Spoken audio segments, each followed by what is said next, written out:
Dr. İsmail Yazıcı will present us the security and immigration contested perspectives on the migration crisis in Hungary. Yeah, so I may give you like 15 to 20 minutes for your presentations. Now that's your turn, sir. Thank you very much. Is it possible to share my screen because I have a presentation? Sure, sir. I just given permission for you to share your screen. Thank you. Okay. Yeah, we now see your slides clearly, sir. Okay. Hello again. This is my title of the paper, Security and Immigration, Contested Perspectives on the Migration Crisis in Hungary. Firstly, I would like to give some contextual information about my topic. The European migration crisis refers to a massive inflow of refugees since 2013 from countries such as Syria, Afghanistan, and Iraq. And it is deemed as the worst refugee crisis in Europe since the Second World War, in which almost a million migrants arrived in the EU countries. In that context, Hungary was one of the countries located on the main routes of the refugees. Thus, a huge number of refugees attempt to enter the Hungarian borders in 2015 summer. In my research, I scrutinized three public actors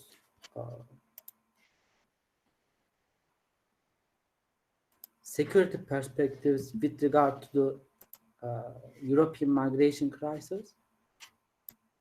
Sorry, there was a problem in sharing my screen.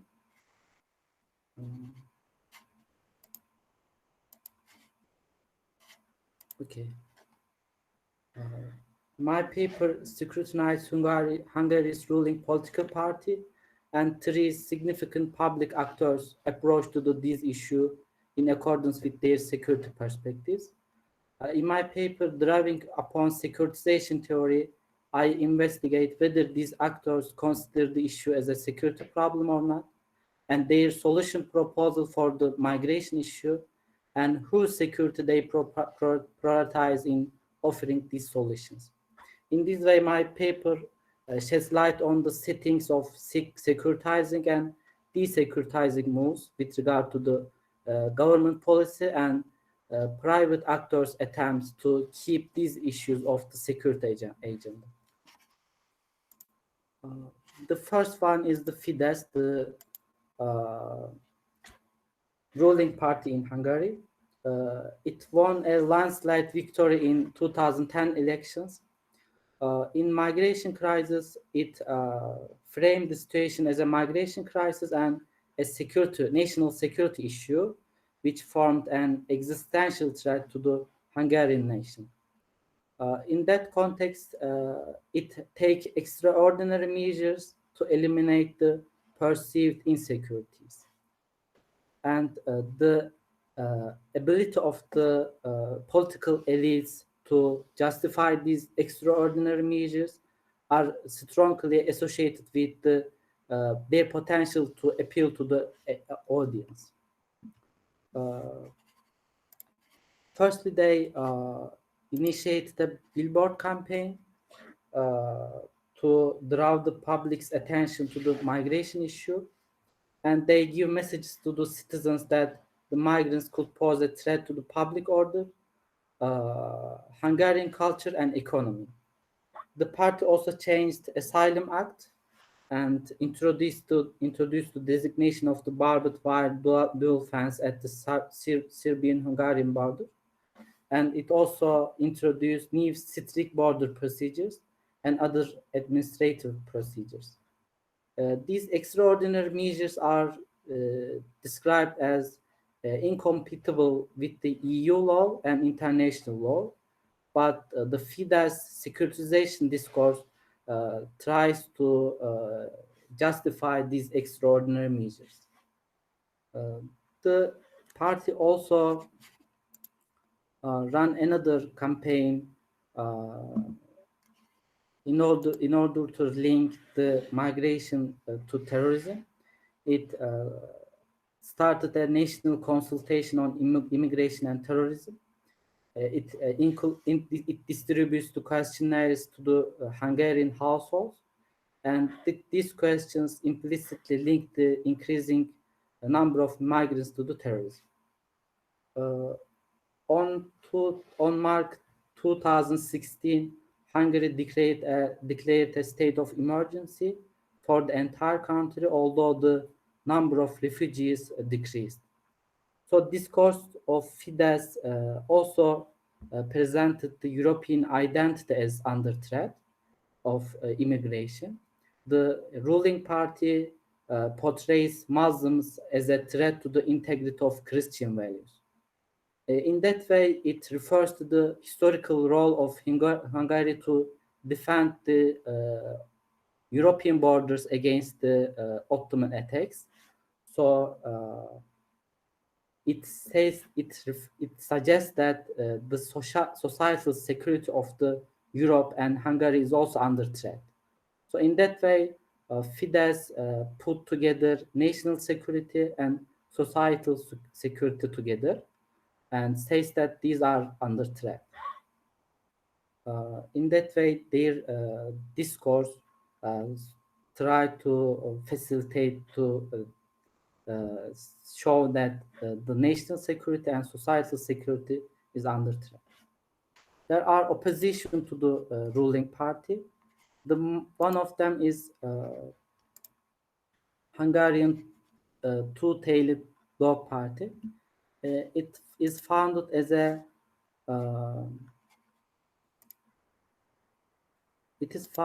a joke political party and try to challenge the securitization discourse of the ruling party. In 2015, it started an anti-immigrant campaign against the ruling party's billboard campaign, and it started a countrywide donation campaign, and it became very successful and allowed to collect enough money to set up 900 billboards. In these billboards, they give the message that about the solidarity with the refugees and draw attention to the issues of corruption and poverty of the government. And also they give the message about they also give a apology for the government's billboard campaign because of the xenophobic message of the campaign. So this geopolitical party counterframed the Fidesz securitization discourse on the immigrants by using political humor. So in that regard, political humor appeared as a strategy for desecuritization. The party seeks to integrate the immigrants to the society rather than labeling them as a threat to the Hungarian economy. It also brings criticism to Hungarian government. So in that way, it challenges economic discourse of the ruling party on the migration issue, and also demonstrate a rival position on the streets while prioritizing the security of migrants against the government's harsh measures. The last public actor is Migration Aid and Mixol.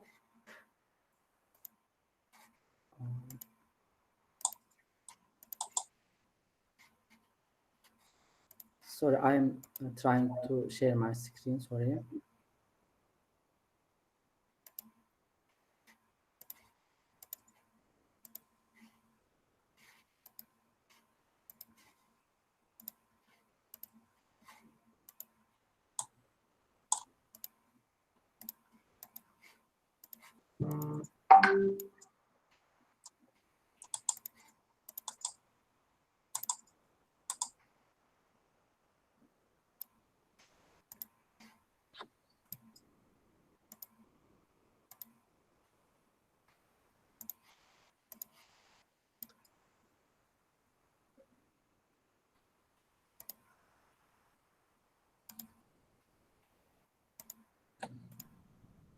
Okay, there was a problem, so I will continue. The third actor are the voluntary-based grassroots movements. They try to provide proper housing, jobs, and schooling for immigrants. And their slogan is not speaking for refugees and asylum seekers, but together with them. So they imply a different understanding of human security of the movement. They focus on the security of people as human beings. That clearly challenge the ruling party's distinction between the Hungarians and others. So it clearly challenged the self-other distinction. They aim to shift to the discussion of the migration issue into the realm of the normal way of politics instead of the extraordinary measures implied by the government. So they approach to the immigration issue from the human security perspective. It implies a deterritorialization of identity, security, and human rights. So their fundamental concern is not the national security or nation states. They prioritize the human dignity and welfare in their understanding of the security. So I try to describe the securitization understanding of these three actors.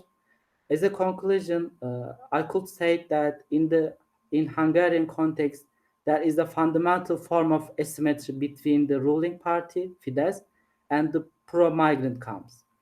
Uh, waiver suggests three facilitating conditions for securitization, and I argue that the Fidesz has meets these three facilitating conditions. Firstly, it constructs a pilot with existential threat and says that there is no point of return and no possible way out. And the second conditions that the securitizing actor has enough social capital because the Fidesz, the ruling party, has strict domination over mass communication tools and also public media. So uh, it took advantage of its strict domination over public media and tried to appeal to the public audience. It facilitates the process of securitizing the flow of immigrants and suspension of normal politics. In that way, it justifies its extraordinary measures. The third condition is that it has conditions historically associated with a threat. In that regard, Fidesz framed the issue as a historical threat and refers to the Hungary's historical role to defend the European borders. So, since it meets these three facilitating conditions, Fidesz becomes very successful for securitizing the migration of the flow of migrations. But on the other hand, the oppositions to the government shows that Hungary's migration crisis appeared as an avenue for the promotion of alternative perspectives, in which we see that there are oppositions from the political parties, also grassroots movements, and they show that uh, they frame the issue from the human security perspective and they prioritize not national security but human dignity and welfare.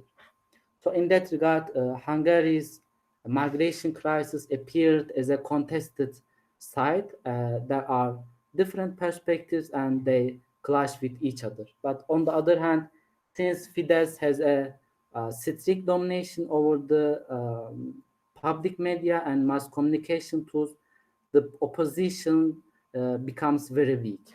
So this is the end of my presentation. Thank you for your attention. If you have any questions, I would like to respond.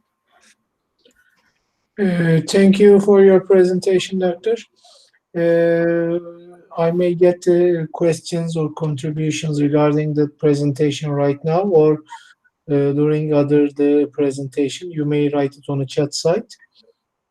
As I said before, Dr. Asri Saleh has just completed his presentation on the right form session.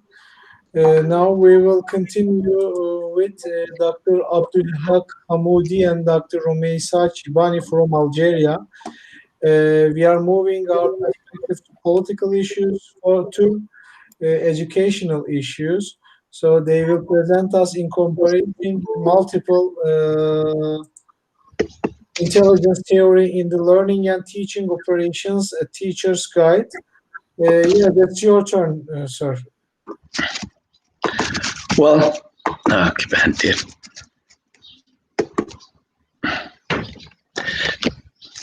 good evening, everybody. Can you hear me? Yes, sir, loud and clearly. Yes. Well, thank you very much, Dr. Ufuk. And I thank you all for this great and wonderful organization. Well, let me start with the slides, if you don't mind. Yeah, you may start right now, sir. Mhm.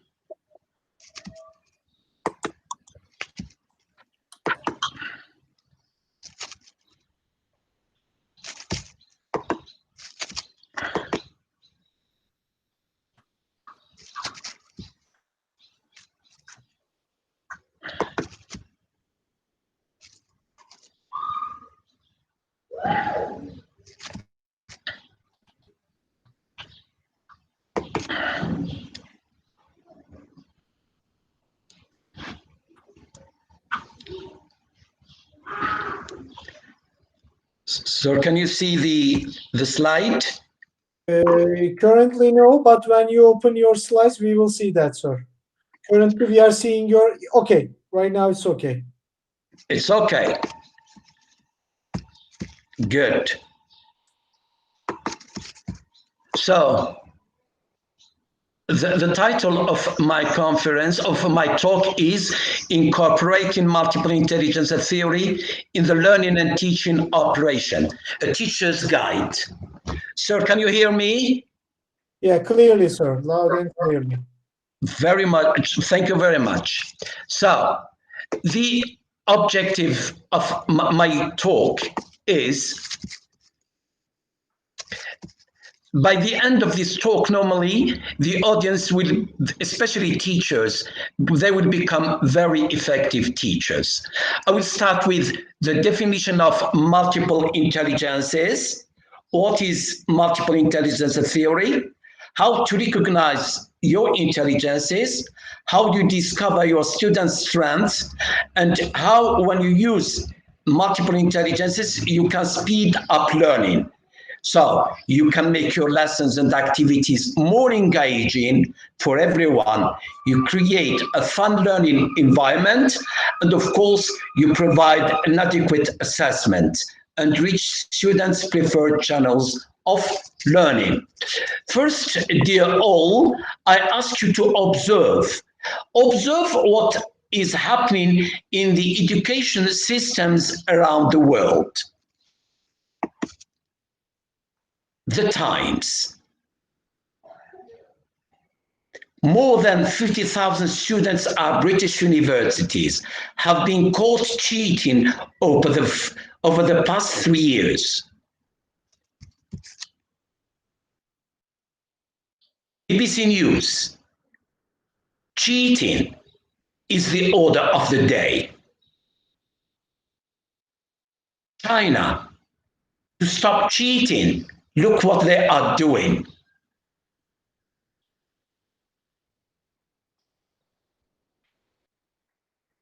Even in Asia, look to stop cheating. CNN, even doctors cheated on exams. Okay, in the famous university in the USA, doctors are cheating. The problem is education systems around the world are still not very effective. They are very poor, and we have to do something to solve that. The systems of education are as follows, as this picture shows. For a fair selection, everybody has to take the same exam. Please climb that tree. In your opinion, who is going to answer correctly the question and climb the tree? Look at the fish. If you judge a fish by its ability to climb a tree, it will spend its entire life believing it is stupid. The same for the elephant. For the monkey, it's wonderful. For the bird, it's splendid. He can climb the tree in few seconds. Here, to solve the problem, I suggest what we call multiple intelligences theory. Or what is multiple intelligence theory? An overview. Actually, intelligence, the conventional meaning.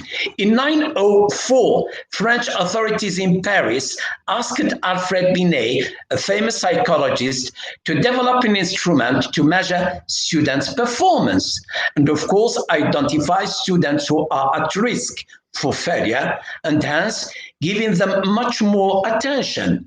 Binet's work gave birth to the first intelligence test. This intelligence test became widespread because it was said to be capable of objectively measuring intelligence and reducing it to a single number called intelligent quotient, or IQ. In 1983, almost 80 years after the IQ was developed, a Harvard psychologist named Howard Gardner from Harvard University challenges this common belief. He thought that the definition of intelligence was too parochial and proposed instead 9 basic intelligences. Gardner wanted to take human intelligence behavior beyond the IQ score. Well, Gardner's 9 intelligences, we have analytic, within analytic we have logical, rhythmic, and naturalist.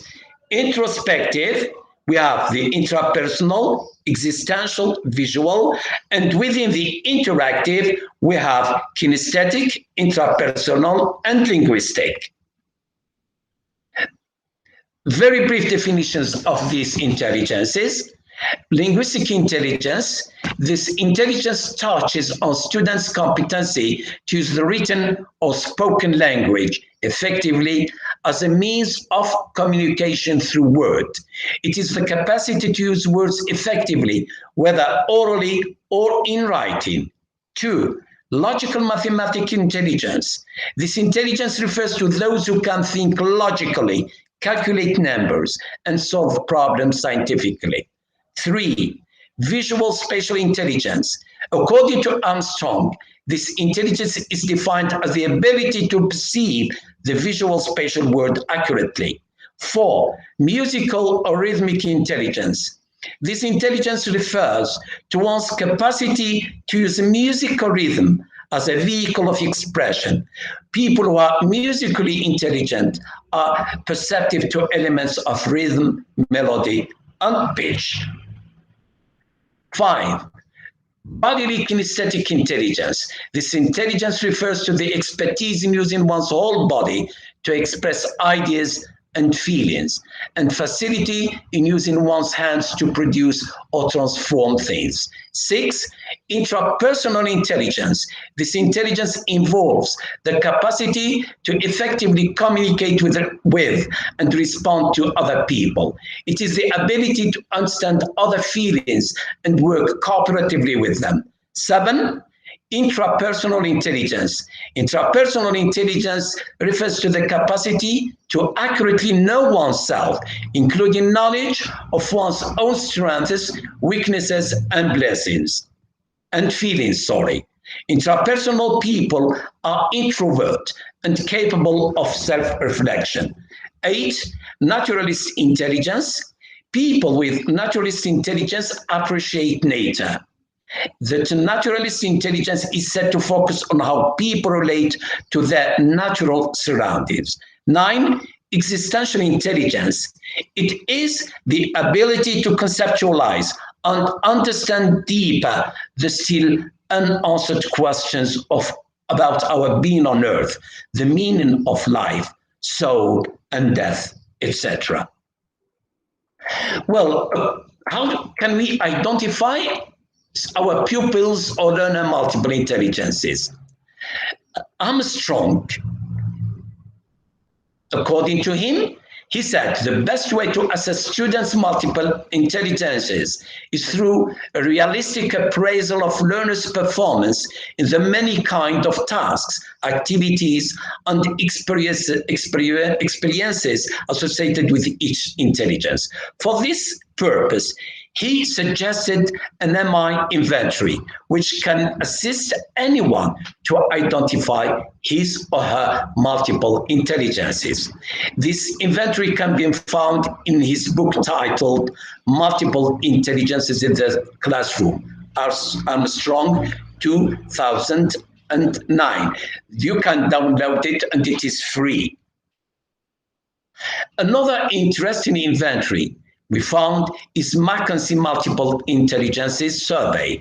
This inventory was designed by Walter Mackenzie in 1999. It enabled us to assess our multiple intelligences in a very easy way. Thanks to this survey, people can identify their intelligences and their predominant one. It consists of 9 sections. Each section comprises 10 questions. Students have to complete each section by placing one next to each statement they feel accurately describe them. After answering all the 90 questions, students have to refer to the scoring instructions included in the survey to know their predominant intelligence. So if you want to identify your intelligences, you can simply link to that to go to that website and click on the link. You can also find within that link an Excel-based version which identifies your predominant intelligence. We conclude with a picture representing one of my colleagues, Miss Shibani Romeisa, and her students. Actually, Shibani Romeisa has participated in this paper, and thanks to her, she could design a very intelligent, according to me, a PowerPoint. So she succeeded in teaching to diversity by taking into account her students' multiple intelligences. She set her students to choose a US history topic. She didn't want to impose her ideas. Students, you are free to choose a US history topic. 2. Students are asked to do some research at home and in the library about this topic. 3.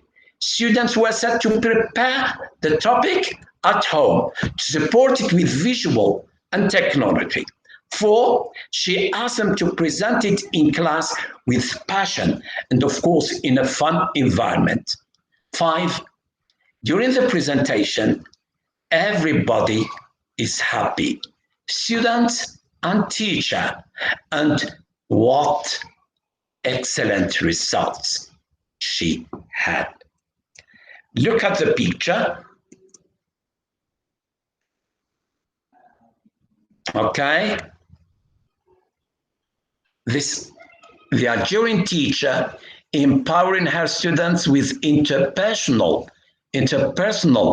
emotional intelligence in the US civilization class. And that way, assessment occurs. She's evaluating them without feeling they are being assessed. The nightmare of assessment doesn't exist. The nightmare of exams doesn't exist. Exams, assessment is learning, is part of learning, and everyone is happy to present their topic. Well, thank you for your attention. Thank you, sir, for your admirable presentation. It's not my specialization area, but I really wondering and just scrutinizing the website, the surfaquarium.com. Thank you very much for your presentation again. So actually, are there any questions or contribution regarding to presentation? Dr. Dufour, please. Yeah. Yes, I want just to add one thing. Do you know what ufuk means? What ufuk means? Yes. Ufuk means in English is horizon. That's very good. It's an Arabic word and it's horizon. And and we are proud to have as a moderator Horizon. Thank you very much. Thank you, sir, for your nice comments. Thank you very much. So I will pass to Taho and Goyan. Actually, they are in the next session, but Taho, if you're ready, we may get your presentation for now.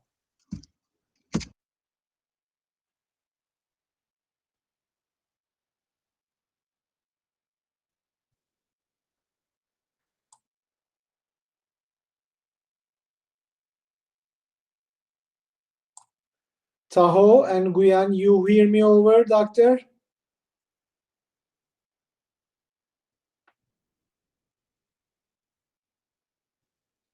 I think she has problem for the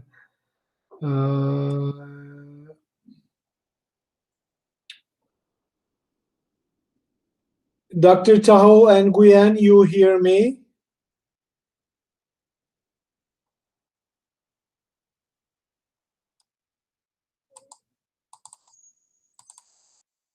Okay, I think she couldn't hear me. Anyway, I will just open it. I will write to her in chat site.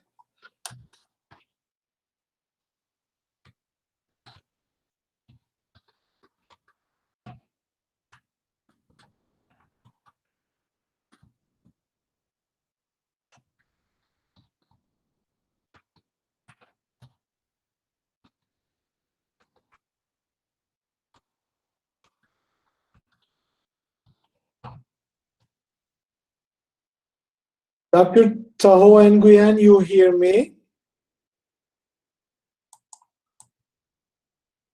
No.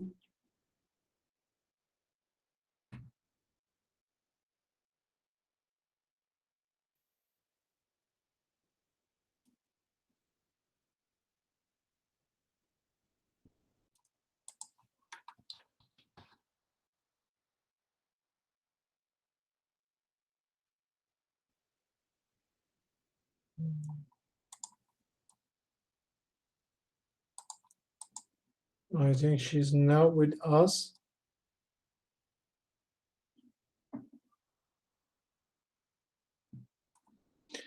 Anyway, okay, I'm just right now, I will close recording to this session.